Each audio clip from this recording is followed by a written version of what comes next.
Hola, bienvenidos. Nos toca hablar de un autor y de una obra que es, tanto el autor como la obra, son iconos ya del siglo XX. Me estoy refiriendo a Jorge Luis Borges. Es uno de los autores más aclamados. Para muchos es el autor del siglo XX, yo no diría tanto, pero desde luego está en esa terna de grandes autores, ¿no? Incluso él precede al boom de literatura sudamericana, en este caso. Curiosamente, él no tiene el premio Nobel por esas paradojas que la vida, paradojas trágicas en este caso, que la vida nos ofrece. El gobierno de Pinochet le concedió un premio a su labor literaria y él cometió el grave pecado para las mentes intelectuales de acceder a recoger el premio. Bueno, pues para la clase política y cultural del premio Nobel no lo merecía. Otros han ido a recoger premios de Fidel Castro y, sin embargo, no han sido vetados. Son las paradojas que todo el mundo sabe. Pero la obra y el pensamiento de Jorge Luis Borges permanece. Todos sus relatos, todos sus ensayos, todos sus grandes poemarios son parte ya de la humanidad. Él decía una frase que a mí me gusta hacer mía, y es que yo no presumo de los libros que he escrito, sino de los libros que he leído. Leer a Borges tiene siempre dos claves. Primero, lo puedes llegar a odiar, porque es tan complejo. Él dice que un libro siempre es un libro de citas, porque siempre se está escribiendo el mismo libro. Es una de las obsesiones que él tiene. En el fondo dice que solo hay un libro y que los demás somos lectores de ese libro o de esas sucesiones de libros. Por lo tanto, leer a Borges no es fácil, porque siempre hay arcanos, siempre hay una multiplicidad de citas, de autores, de obras, que la lectura nunca puede ser premiosa. Tienes que ir con cautela, tienes que volverlo a releer, y al final, después de muchas lecturas, a lo mejor dices, ¡eureka!, lo he entendido.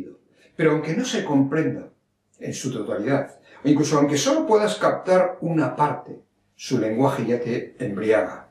Tiene tal precisión, tal belleza sus palabras, que es muy difícil encontrar un escritor que escriba con mayor pulcritud. Si la pulcritud viene del latín pulcrum, significa belleza, en Borges todo es belleza. No hay nada casual, nada que puedas leer de Borges obedece al azar. Es de una exquisitez y de una profundidad que realmente sobrecoge.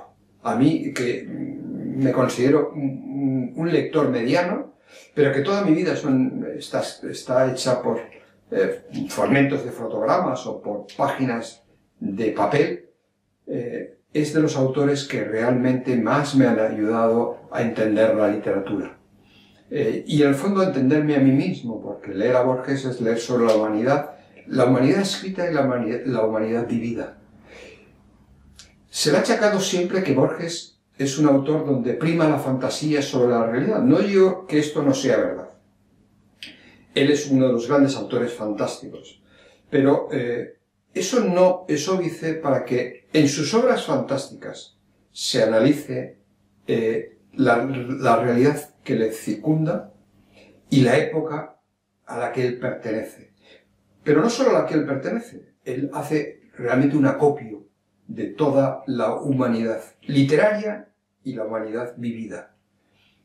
A lo largo de toda su obra aparece una pluralidad. Los clásicos siempre están presentes, desde Lucrecio a Sófocles, desde los filósofos, desde Schopenhauer, su admirado Schopenhauer, siempre lo tiene presente, a Nietzsche, que lo odia y lo ama al mismo tiempo. Hay una dicotomía en él que permanece siempre, pero fluye desde historiadores como Spengler o filósofos como el bueno de Ortega y Gasset. Y luego autores sin fin, desde Unamuno o, cómo no, a su amado Shakespeare o a Goethe. Siempre en él es un continuo ir y venir de un autor a otro, de una época a otra. Pero siempre el hombre está presente en su corazón, igual que Dios, en todas sus variantes, ya sea en la variante judía, en la variante musulmana o la variante cristiana. Un hombre que a mí me recuerda en cierta manera a ese Unamuno que luchaba siempre por encontrar a Dios. Y lo podemos encontrar en relatos cortos como San Manuel Bueno Mártir, uno de esos relatos que a mí me sobrecogió y quizá de los que ya en mi época de COU me llevó a entender que la literatura era algo más que un divertimento, ¿no? De hecho, mi profesor me puso como examen, nunca lo olvidaré, solo una frase, examen final: Dios mío, ¿por qué me has abandonado? Que decía Blasillo el Bobo. Nadie de la clase entendió la frase. Muchos años después lo comprendí. Nos pasa también con Borges. Pero si en Unamuno hay una búsqueda permanente para llegar a ese Dios que ama y que la razón a veces no le alcanza a entender, en Borges siempre se queda en la orilla, pero siempre se queda en la orilla de Dios, teniendo a Dios de la mano.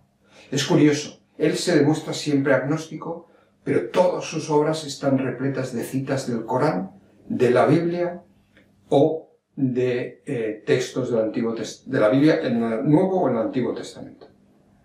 Hoy voy a hablar de una obra que es, junto con Ficciones, quizás sus dos grandes emblemas. Uno, Ficciones, como digo, y otra, el Alep. Para muchos, el relato del Alep dentro de la obra del Alep es posiblemente una de las cumbres literarias, sobre todo su primer párrafo. Esa Beatriz que él describe realmente es un párrafo que la gente relee y memoriza y recita como si fuera un poema. Pero yo no voy a mencionar hoy a Alep, sino voy a hablar de un relato de 5 páginas que contiene 13 textos, 13 párrafos, que es el reflejo de una época, la ominosa época del nazismo, pero también del siglo XX, y sobre todo es la lucha del bien contra el mal y un reflejo de lo que significa desprenderse de lo más sagrado que el hombre tiene, a Dios. Toda la obra tiene una lectura paulina. Las descubres después de muchos años de leer esta obra, y digo muchos porque son décadas leyéndola, me di cuenta que en el fondo es una lectura profundamente paulina. San Pablo está a lo largo de toda la obra. Pero ya incluso, como voy a exponer ahora, la obra, que se llama Deutsches Requiem, empieza con un exergo que es una cita de Jacob. Por lo tanto, ya vemos un trasfondo religioso, profundamente religioso. Empecemos con el título, Deutsches Requiem. Coge una obra de Brahms, Deus Requiem, que es en el fondo un canto por Alemania, un requiem, un canto doloroso. En el ámbito jurídico, en el ámbito judío sería un Kadish, un canto solemne de lamentación por lo que es el pueblo alemán, de lo que es ese pueblo que se acostaba leyendo a Goethe y se levantaba escuchando a Brahms, a Schubert o a Mozart, y por medio era capaz de llevar a millones de seres humanos al cadalso de Auschwitz. Sorprendente, tan sorprendente como doloroso, tan doloroso como trágico. Y él empieza con la siguiente cita, que es un exergo de Job 13:15. Aunque él me quitara la vida, en él confiaré. Aquí ya nace la primera dicotomía. Job habla de Dios. Es el Dios de Abraham, el Dios que es capaz de aceptar el sacrificio de su hijo, porque Dios lo sabe todo. Y como Jesús, en él solo hay bondad. Todo lo hizo bien, se dice de Jesús. Lo mismo decimos del Padre, de Dios. Aunque él me quitara la vida, en él confiaré. Porque es realmente nuestra brújula. Para el creyente es la brújula. El bien fundamental. En él confiaré. En él no me equivocaré. Pero aquí hay que darle la vuelta a la tortilla que se dice en España. ¿En quién confía el personaje? Dieter Zurlinde. No en Dios, es en Hitler. Aunque él me lleve al cadalso, en él confiaré. Y es verdad, el pueblo alemán, el pueblo más culto del siglo XX, se inmoló por seguir a un líder por seguir a una ideología que era la maldad en estado puro. Nada, como he dicho anteriormente en Borges, es anodino, nada deja al azar. El título ya nos pone, es la antesala de todo lo que vamos a ir. Es un requiem por la Alemania que se suicida en la noche más amarga, en la noche más crítica de su historia. Pero el exergo ya nos está hablando que esa noche viene porque se inmolaron confiando en quien no deberían de confiar. Confiaron en la espada en vez de confiar en la palabra. No confiaron en la razón, confiaron en la sin razón. Y empieza la obra mencionando quién es. Y nos dice simplemente, mi nombre es Otto Dietrich Thurlinder. Curiosamente, no dice nada más. No sabemos cómo era su estatura, no sabemos su edad, no sabemos cómo era su pelo, no sabemos ni siquiera quién son sus amigos. Y yo, después de muchos años reflexionando sobre este hecho, dije, bueno, si el azar no existe en la obra de Borges, ¿por qué no lo describe? Y comprendí que no tenía sentido describirlo, porque Thurlinder son todos aquellos nazis, o toda aquella población que confió en Adolf Hitler. Su rostro es el rostro de la Alemania cautivada por el mal. No había que describirlo. Simplemente era el reflejo, el espejo. Esa figura que él tanto utiliza. El espejo de Thurlinder es el espejo de la Alemania. Cuando él se mira al espejo, no se ve su cara, ve a la sociedad alemana. Ya nos sorprende. Y luego pasa a describir sus antepasados. Y dice, menciona 3 antepasados. Un antepasado desconocido, su bisabuelo y a su padre. Los 3, ámbito militar. Los 3 son militares que han caído honrosamente en sendos combates militares. Incluso, cuando menciona a su padre, antepone el cargo capitán a el nombre de su padre. Es decir, ya nos está poniendo la antesala que en la época en la que este personaje, ominoso como pocos, lo importante no es la cultura, lo importante es la fuerza prima sobre la razón, o la sin razón, lo dionisiaco, lo fáustico se impone sobre la moralidad, el bien. Y hace un juego literario Borges, introduce una nota, el editor, que es él, es la contrapartida. Toda la obra es un monólogo, toda la obra es de Otto Thurlinder, va a ser condenado a muerte. Ha habido una sentencia y ha habido un juicio. Una vez terminada la guerra, es como un personaje más de Nuremberg. De hecho, este relato, se escribe a los pocos meses de acabar los juicios de Nuremberg. Y es arriesgado lo que hace Borges. Porque la única voz que aparece en la obra, en una época, como decía Adorno, donde no cabe la poesía después de Auschwitz, poner voz, la única voz, a un asesino, era un riesgo. Porque además él no se siente en ningún momento culpable.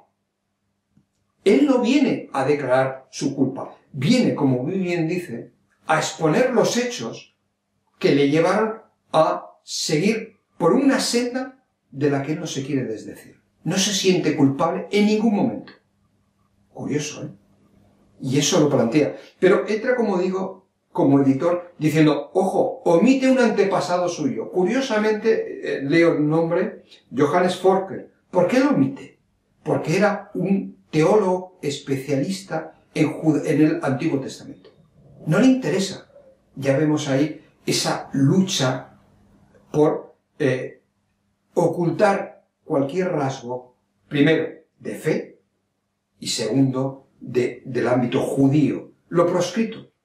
Joseph Roth, en uno de sus artículos que escribe para la prensa en los años 30, él que era judío, aunque luego se convirtió al catolicismo, llega a escribir una reflexión que a mí me sorprendió profundamente, pero tiene un gran sentido. Cuando los alemanes querían imponer, como todos sabemos, una nueva religión, y para ello había que acabar con cualquier reminiscencia de la religión judaica, en el sentido del Antiguo Testamento, o de la cristiana, Nuevo Testamento. Cuando se perseguía al cristianismo, no se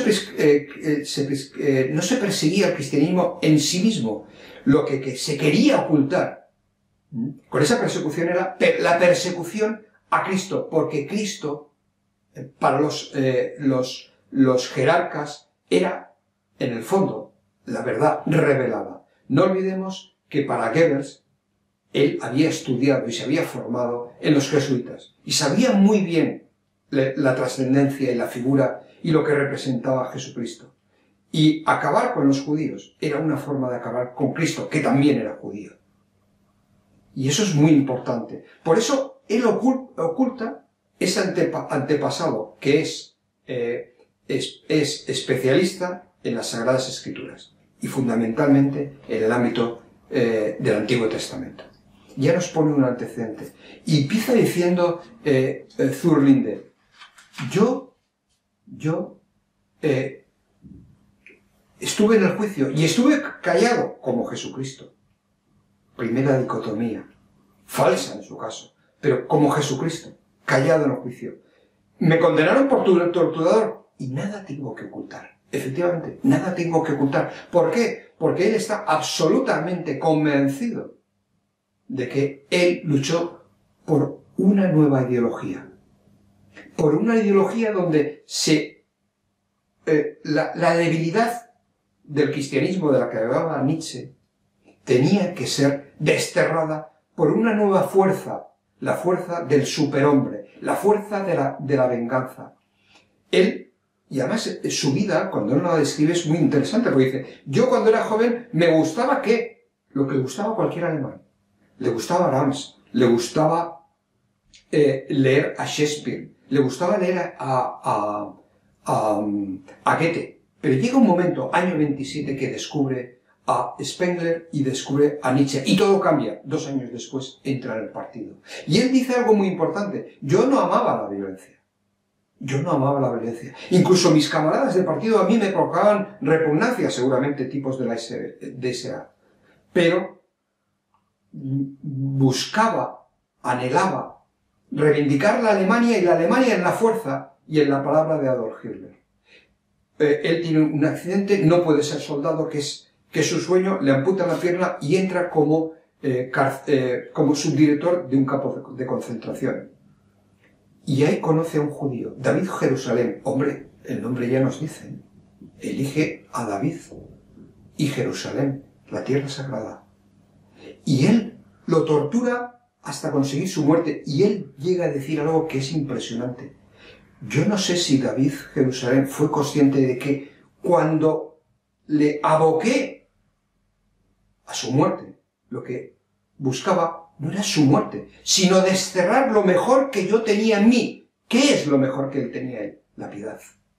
Los sentimientos todavía cristianos que anidaban en tantos alemanes que se sentían cristianos, pero tuvieron que desterrar esos principios para abrazar no el bien, no la piedad, no la misericordia, sino el dolor, la fuerza, la tortura, el asesinato y el genocidio. Tremendo. Y llega un momento en que empieza a contar cómo, al principio, todas las victorias eran un canto de alegría, pero llega el año 42 y empieza, su hermano fallece, la casa familiar es bombardeada y su laboratorio también es derruido. Y empieza a comprender que la derrota va a llegar en breve instante. Y llega un momento en que se plantea lo siguiente: sé que la derrota es cercana, pero no me importa. Y se plantea 2 cuestiones. No me importa porque estoy cansado. Y segundo, porque el signo de la historia me enseña a que hay que acatar. Es una idea muy de Schopenhauer. En el fondo, nada viene por el azar. Ese azar lo has buscado tú. Y los hechos vienen porque el destino, que es la voluntad del ser humano, te llevan a acoger tus propias desgracias y abrazarlas, porque te las has buscado tú. Y su desgracia, efectivamente, como la desgracia de Alemania, se las buscaron ellos. Primero votando a un régimen que no engañaba, porque en mi lucha estaba todo escrito, y luego a llevarlo a cabo.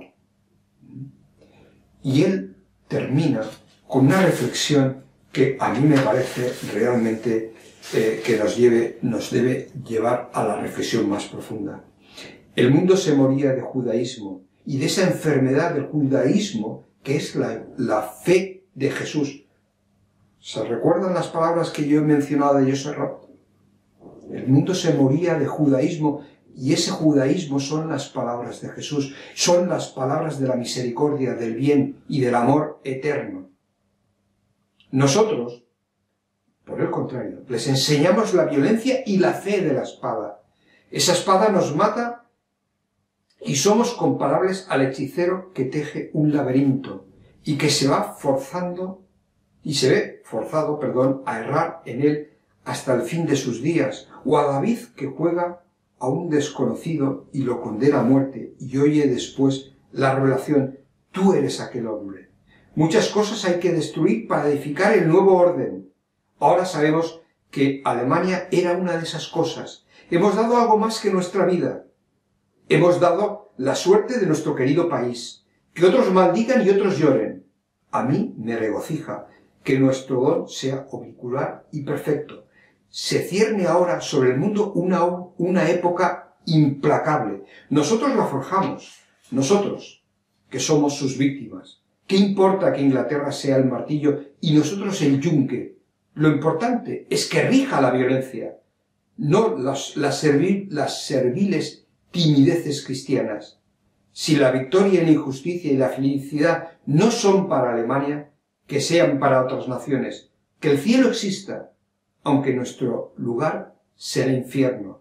Miro mi cara en el espejo. Mi carne puede tener miedo. Yo no. Ostras, es espeluznante. Él no tiene miedo, porque no tiene culpa. Él ha sentido que ha sembrado lo que él buscaba. Ha sembrado un nuevo orden. El nuevo orden en el que Cristo tiene que desaparecer para que la violencia permanezca. Y aunque Inglaterra haya sido el martirio y Alemania haya sido el yunque, aunque él haya recibido los golpes, él quiere dejar un legado a la historia que las naciones tienen que recibir. Por eso él no se considera culpable, él sabe que ha cumplido el mandato. Y ese mandato y ese legado no es otro que la violencia tiene que imperar siempre, porque la violencia es el bien y la misericordia es el mal. La violencia fortalece al hombre, la misericordia destroza al hombre. Y cuando él sabe que él ha sido un heraldo de ese legado, se siente reconfortado. Su cuerpo puede temblar ante la muerte que va a llegar en escasos momentos, pero su alma no. Su alma sabe que no ha incumplido el mensaje, la voz que Hitler transmitió y que ellos juraron cumplir. Él cumplió su juramento hasta el último momento y se siente orgulloso de cumplir ese juramento y que ese juramento pueda ser tomado por las generaciones futuras. Si eso no lo comprendemos y lo meditamos, si no comprendemos que quien tiene el mal lo sostiene y lo propaga, si nosotros no ponemos un muro de las lamentaciones para no lamentarnos de nosotros mismos porque no somos capaces de frenar el mal y lamentar que otros abracen el mal, entonces nuestra sociedad en buena medida está perdida. Espero nuevamente que este breve resumen les haya servido para acercarnos a una obra y a un autor que siempre nos va a hacer más grandes y a disfrutar de la lectura como disfrutamos de la vida. Muchísimas gracias.